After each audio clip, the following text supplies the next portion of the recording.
This is the Aftermarket Radio Network.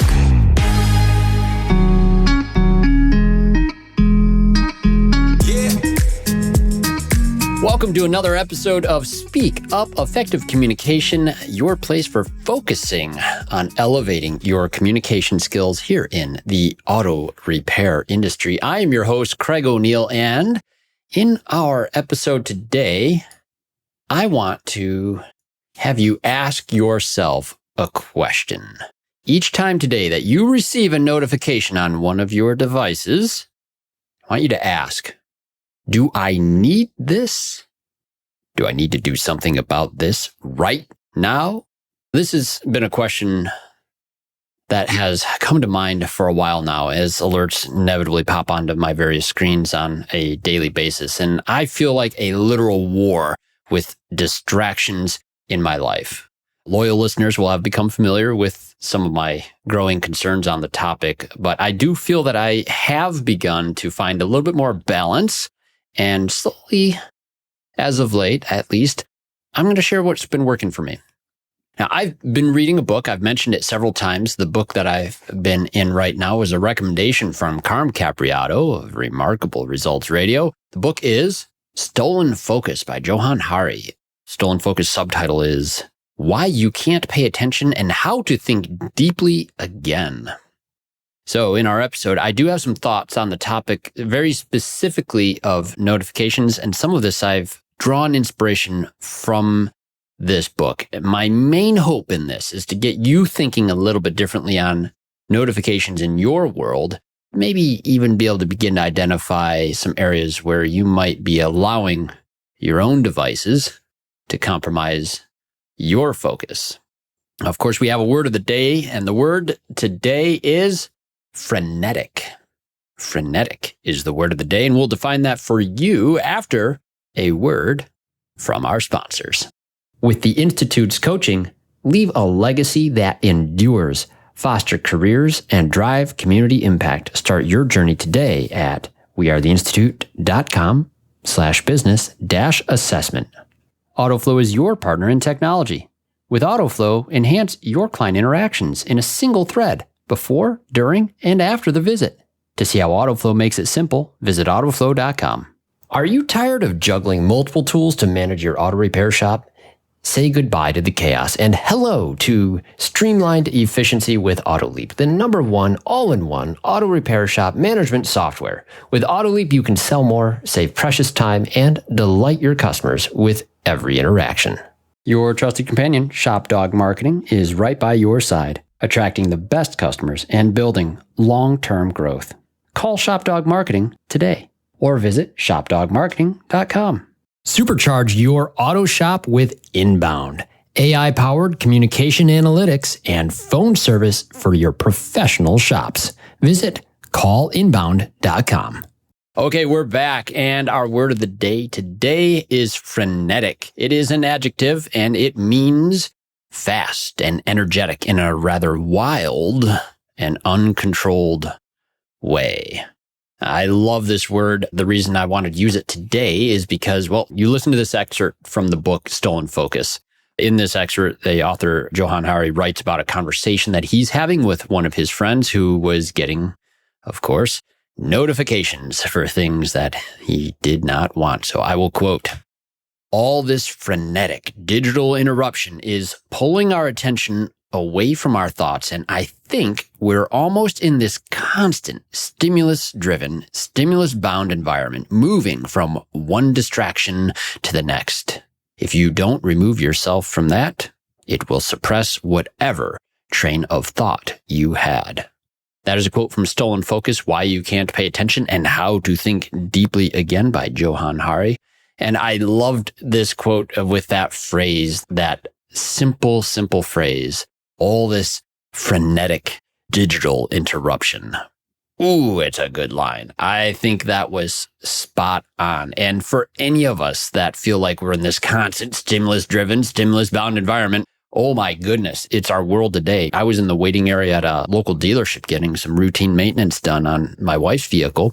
And in that waiting area, there's a TV on. There's a speaker system playing sounds. And then, of course, I have the devices in my laptop and I'm trying to do some work in this environment. It's like, man, I miss the quiet of my office. There's so many things going on. I actually needed another device to put on over my ears just so I could hear my own thoughts. And that's the world we're in so many ways. And when we invite it in from the device that's in our pocket, man, that creates quite a mess.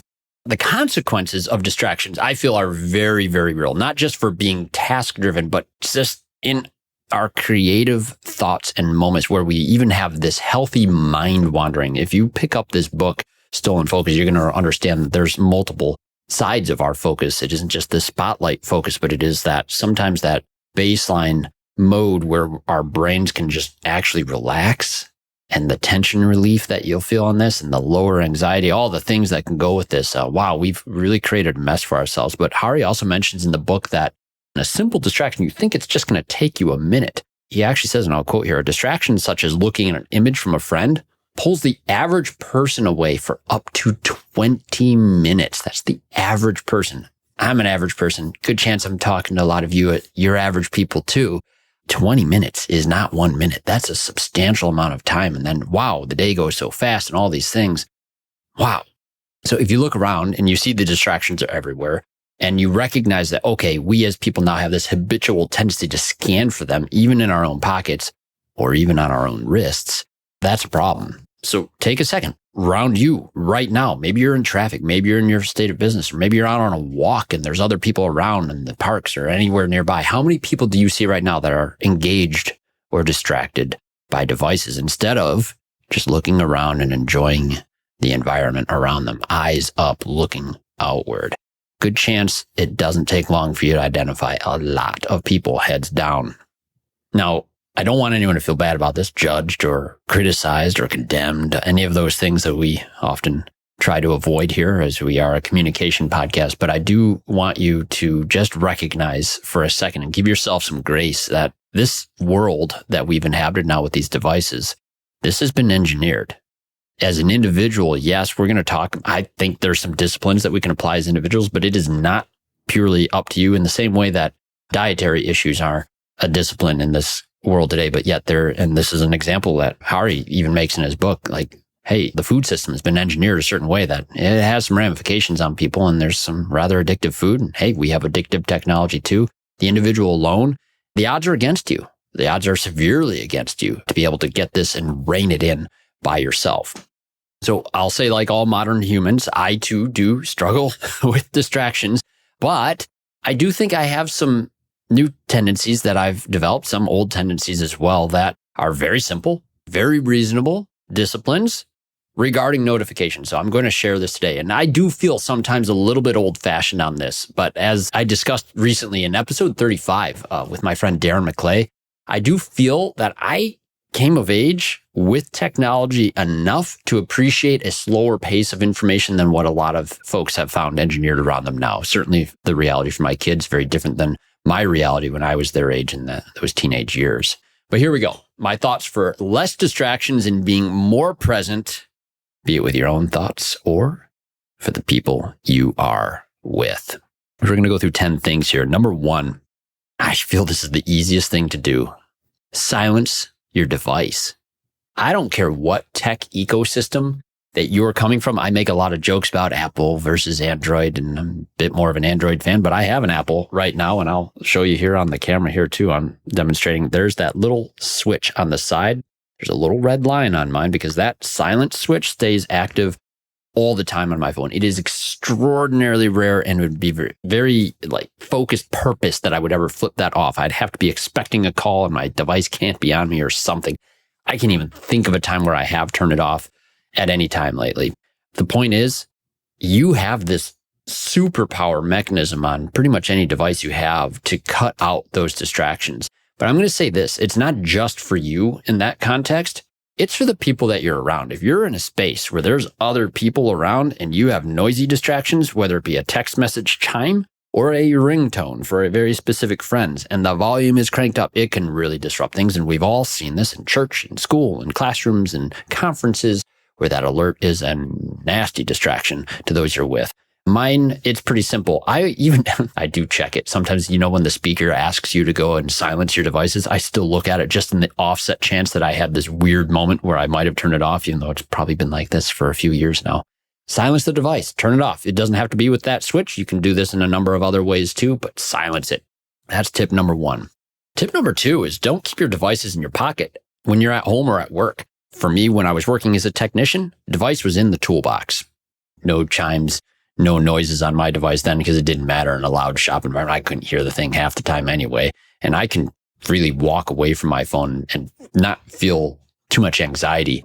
I like to make sure it's with me when I go places, but I can leave it in nearby proximity without feeling the need to be on me anymore.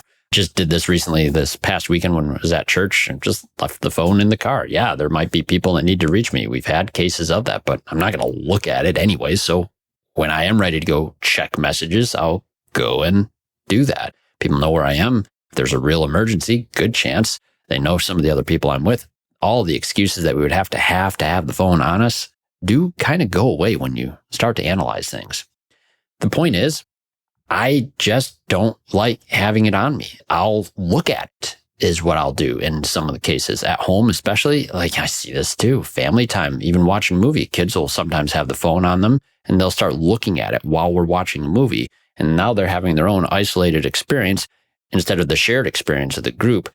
This is an easier way to accomplish it. Just don't have it on you if you don't need it. I think it's a great tip. Number 3 is to disable certain notifications from all non-essential applications, or just uninstall all non-essential applications. I usually fly pretty trim on applications on my device. I will keep things for very specific purposes. But if you look down my settings menu, it will be off on every single application except for email and text messages. Those are the only things that have notifications enabled on my device. That means no Facebook. That means if you've reached out to me on Facebook Messenger, good chance it was several days before I saw that message, which does bring me in to number 4. No social media notifications. Doesn't mean no social media, although that's another topic for another day. I am wrestling with the idea of deleting Facebook. It's probably going to happen, folks. I don't know when, but it's probably going to happen.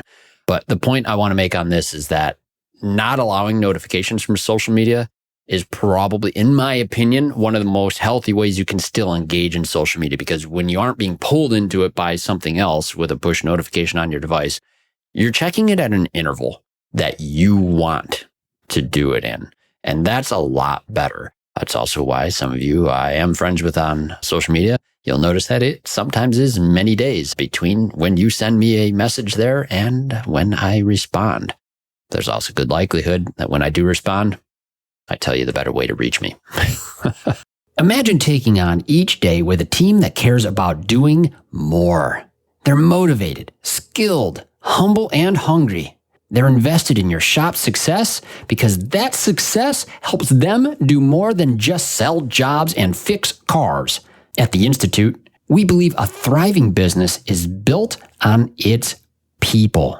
Our comprehensive coaching and peer groups help you become a leader who is capable of inspiring your employees to reach new heights, capable to deliver exceptional customer service, and capable to grow your business into a respected pillar of your community.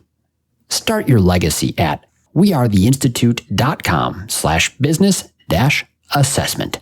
Hey friends, as you know, I'm a proud member of the AutoFlow team, and let me tell you, we've changed how business is done for auto shops everywhere. We support your client experience before, during, and after the work is done. Imagine this: timely updates sent directly to your clients, branded digital vehicle inspections, and seamless communication from start to finish. That's why shops love AutoFlow. And hey, with those 5-star reviews rolling in, you'll wonder how you ever managed without us. Take an important next step and take your auto shop to the next level. Visit www.autoflow.com. Get on board with an AutoFlow trial. Are you tired of juggling multiple tools to manage your auto repair shop? Say goodbye to the chaos and hello to the streamlined efficiency with AutoLeap, the #1 all-in-one auto repair shop management software. With AutoLeap, you can sell more, save precious time, and delight your customers with every interaction. How?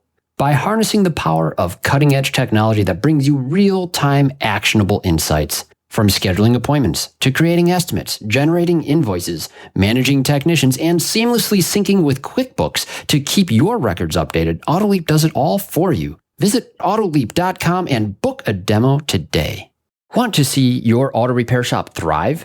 Are you looking to drive more customers to your auto repair shop? Let ShopDog Marketing be your guide.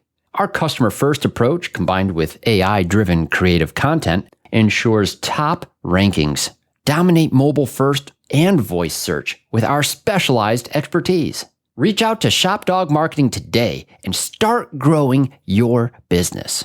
Don't miss out on this chance to boost your business. Visit shopdogmarketing.com.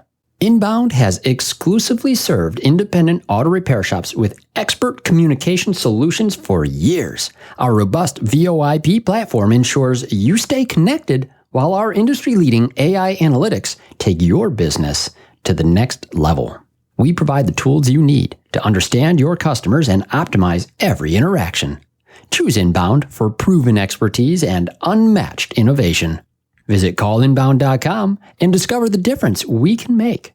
Number 5, silence that group chat thread. You know the one. Texting and group texting particularly really does function a lot like social media when you break it down and you look at it. And I see this even with my own kids. We don't allow them on social media until they're over 18, really. But they still have a device and they do enjoy texting their friends, my daughters in school especially. Oh my goodness. That's just what they do. Texting, group texting, I think that's one of those things you just leave that silence and you check it at intervals. And if it's an active part of the conversation, enjoy that. Sure. Okay. But you don't need that chiming in all the time. I have some pretty fun family members and friends. Let's say their group threads can be off distracting at some of the wrong times. So just keeping them off is key. Even though my phone is silenced, some certain elements and certain people will allow the device to vibrate, and I'll hear that sometimes or feel it, of course. So it can still be a distraction. Now, number 6 is going to be probably my most judgy, debatable, and offensive tip that anyone has in here, but I'm going to make it anyway. I'm going to say this. Smartwatches, don't. Yeah, strong opinion. I know. And this isn't what I'm here for. It's about communication for me. This whole podcast is all about communication. I just haven't seen yet where smartwatches contribute to healthy communication. In fact, I see the opposite. And this is something you can work out as a discipline. This is a personal preference for me that I simply will not wear a smartwatch for having messages or notifications come to me, or even for health and fitness tracking for that matter either. It's my opinion, but think about the gesture that we make, or you've seen people make, I should say, on smartwatches when they get a message on their device. What does that message tell the people that they're with when they pull their arm up and look at their wrist? Now, from my entire time growing up, this has always meant I'm checking the time. And that's kind of a rude gesture to do while you're talking to someone. Poor etiquette when you're talking to someone to glance at your wristwatch. Somehow, has it become okay etiquette to check for a text message while you're talking with someone? Guys, it says one of 3 things when you're looking at your wrist and you're talking to another person. This is at least what I'm thinking. And have fun with this opinion as much as you want. But number 1, I think you're saying that you have no time for this conversation that you're having with a person nearby you. Number 2, you have something more important to do. And number 3, the interaction that you're currently having is causing a blood pressure spike. Now, that's usually what I see when I saw smartwatches initially. It was always like Fitbit things. Now they got sophisticated enough where you're getting emails and text messages. And if you're wearing an earbud, it'll read it to you at the same time. And you might not even be focused on anything else around you. Look, I get they have practical implications and purposes. And if you are using it for fitness, by all means, I've been tempted towards that as well. I do a lot of outdoor activities and I am curious about distance sometimes. I like to track that sort of thing. But be mindful, please, if you are someone who enjoys your smartwatch, keep using it. Doesn't mind. No one's going to care. But I think you do have to add some extra discipline when you're engaged in a conversation and either hear something or feel something. I'm not even sure if they vibrate or what now for those wristwatches, but be mindful of the people that you're with. I think you could inadvertently make some wrong impressions. And I think that you need to show that presence when you're with people. Number 7, Organize your emails. Folks, I work with shop owners all the time. In my line of work, we're dealing with shop owners. Shop owners, I'm just going to say we're pretty awful at managing email. I know I was. When I was in the shop, email was the worst way to reach me. It had to be phone call, text message, or voicemail. And those were the three mechanisms that I could use to actually stay in touch with people. Email was where things went to die. And that happens for a lot of folks. I've seen some pretty ugly numbers. In fact, if you have an ugly number on your inbox, don't be shy. Reach out to us here at the show. Speak up at craigoneal.net. I'd be curious how many numbers are on that red badge on your email. I've heard some pretty ridiculous ones. 23,000 I heard from one shop owner of email notifications sitting there, nothing happening. And even a few hundred is awful. In my opinion, all non-essential emails ought to be filtered out or unsubscribed from entirely. I've trimmed down my list of things that I allow into my inbox substantially. It can be tempting for shopping and sales and all the things. That gets out of hand quick, and now it's noise, and now email is no longer a useful professional means of communicating with others. And it really does need to remain as a channel for that. In my opinion, email is a great method for receiving pertinent notifications that you can do something about right now, and it just needs to be kept clean in order to do so. Now, here's a controversial one. Internally, I've had this debate with many colleagues.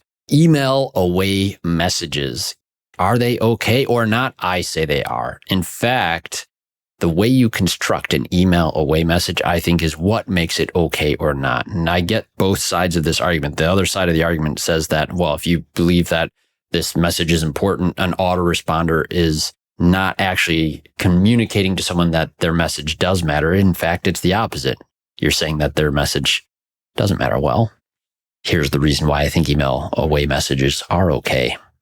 Sometimes the email from another person isn't the most important thing for me right now, and it would be a dishonest thing for me to say that it is. When I'm traveling on an airplane or at a conference, what I've begun to do is put in my away message a little bit of details about the event that I'm at, and that my response is going to be slower, and it's out of respect for the people that I'm meeting with. And I put that note in my away message. And what I love when I started doing that, I started getting responses to my away message that said, "Oh my gosh, I love that. That's brilliant. That's great." People were responding positively to my away message. My fear of using away messages, that people might have negative feelings. I know sometimes it's frustrating. I get it. But when you actually use it to say that, yeah, I'm trying to be more present with the people that I'm with, people respect and understand that. And you are going to get back to them. I have to do this for practical reasons too. A lot of times people reach out to me with questions with regards to the applications, and I need to direct them to support. There may be a lot of different reasons that you need to use an away message as well, but it's the tone that you put into it. Don't just use a templated one. Actually communicate what you're doing and why it's important to you that you be focused there. I think that really tempers it and removes some of the stigma that away messages can have. So in my opinion, they're okay. And that really leads to number 9 for me, which is just to set expectations for your availability with the colleagues and loved ones that you are regularly interacting with.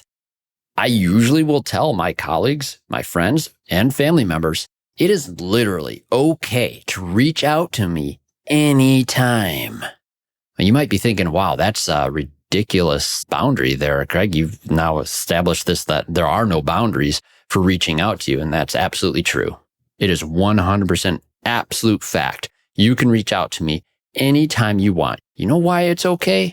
It's okay because I promise you I will not allow the message that you felt necessary to send to me to distract me from being present with my loved ones or other things like sleep for that matter, because I have enough device discipline and I have my notifications managed sufficiently that I will see your message and engage it when it is appropriate to engage. So don't just hang on to the message and wonder and fear, am I going to bother him? Right? That's a terrible thing for someone to think. You have to communicate this with your friends and your family and your colleagues, your boss, and let them know, hey, is this okay? Is this not okay? I think all notifications are up to the user. It should never be a burden for someone to have that thought and reach out to you. And I think you need to do that with your businesses too. Let people know It's absolutely okay. In fact, I want the message. I just might not see it as quick as when you send it. And you need to be okay with that. And I think as long as you understand those terms and we agree to the fact that not all things that you send are truly urgent or necessarily need an immediate response, then we're good. And that leads to the other thing on that same topic here. Setting expectations means that, hey, if there is an emergency, here's what you do. And on most phones, that's you dial the number twice or some other element like that. But most of the critical colleagues that I have for work, they're a favorite on my device. I actually have them specified as and in certain lists so that they can get messages through to me if it's super critical. But I also can tell you, I check at intervals. My intervals are fairly frequent, but they're pretty disciplined. And I will definitely see messages before too long. So the last tip that I want to say is number 10 here. It isn't just about not doing certain things and doing other things. It's about replacing an activity that might be distracting with something that's not going to leave you prone to distractions. For me, long walks, no earbuds, just walking. Or sometimes I'll have music, but it'll be music that's going to be pre-planned and not need to be searched through. The idea is whatever the problem you're facing, for me, if it's a war against notifications, I'm going to put myself into situations where notifications can't actually get me. And it isn't just the notifications. Sometimes it's the behavior behind it. If I have no notifications, I may still go sit down at a computer screen and habitually start scanning news websites. That was a habit for me. I would sit down, pop in the browser, couple 3 letters of whatever station it is that I want to go and look at the news for. And that happens so quick. And I've sometimes catch myself. It's like, wait, am I actually interested in news or is I just scanning for some other sort of distraction? Just turning one thing off on one device often will lead to just further distractions on something else. So really, it's about the activity that you actually want to fill with the space. In my opinion, nothing better than a good old classic paperback or hardcover book. Even better than the digital things because, wow, those devices that are connected to the internet, there's just so many opportunities for distraction there.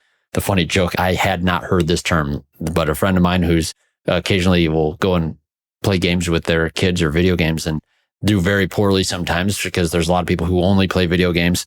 When you start losing real bad, the snotty remark they'll make in chat would be, that dude needs to go touch grass. I thought that's pretty funny, but that's the idea. Maybe that's the whole thing. You need to get out there and touch some grass. And I do believe nature is the cure and mobility and motion through it.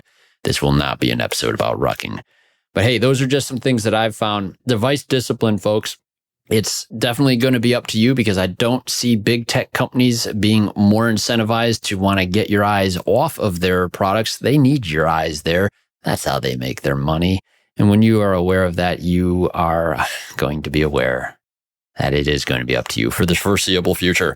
But hey, no, I really do hope this is helpful. I think this is an interesting topic. I'm going to be having a discussion with one of my good friends, Jeremy Glasgow. I'm looking forward to an upcoming episode with him. Hey, we're both in the technology world, and we understand that eyes on the apps are something that we need. I'm in a software company, folks. We need people engaged in leveraging the technology, and it's all about reaching them on their digital devices. We want to do this with discipline.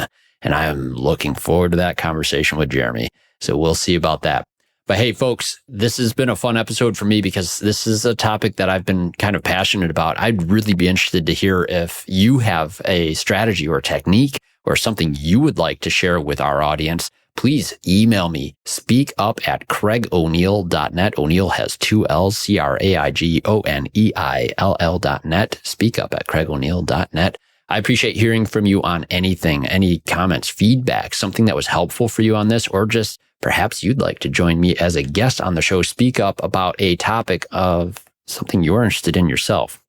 And also, please remember to listen up to the other shows on the Aftermarket Radio Network. Remarkable Results Radio with Carm Capriato. He does not just give great book recommendations, folks. He has wonderful guest and interview skills as well. He also did teach me a technique on writing notes in books. I have adopted this, and my goodness, Carm is just a wealth of wisdom. So do listen to his show. Diagnosing the Aftermarket A through Z with Matt Fonslow. He is something else too, man. You got to check out Matt's show. And then Business by the Numbers with Hunt Demarest. Hey, fun fact, we have Hunt scheduled for an episode coming up here as well. I can't wait to do that one with Hunt. Hunt's such a great guy, great ideas, and numbers do speak. They really do. All right, Auto Repair Marketing Podcast, Brian and Kim Walker. Man, as I'm recording this tonight, I found out Brian is in Michigan right now. He's about an hour and a half away, and I'm just so bummed I'm not going to have time to even try to catch up with him. But man, that'd be a good time. The Weekly Blitz, Coach Chris Cotton. Chris Cotton, great guy. Saw him recently at Vision as well. Check out his show. And once again, I do want to thank all of our sponsors who make this show possible. This has been so much fun getting to share some fun things about communication and really work on developing this out with our industry. And each one that has partnered with me on this they're just amazing people. Check them all out. They're just great. We wouldn't have asked them to sponsor the show if they weren't. And thank you, all of our listeners, for joining us here. Now, please go out there, be present wherever you are, listen up, speak up, and turn off your notifications. Thanks for listening. We'll see you soon. You've been listening to Speak Up, Effective Communication with Craig O'Neill on the Aftermarket Radio Network. Follow Craig on your favorite podcast listening app and on his YouTube channel. Let him know what you'd like him to speak up about. Craig is all for advancing the automotive service aftermarket.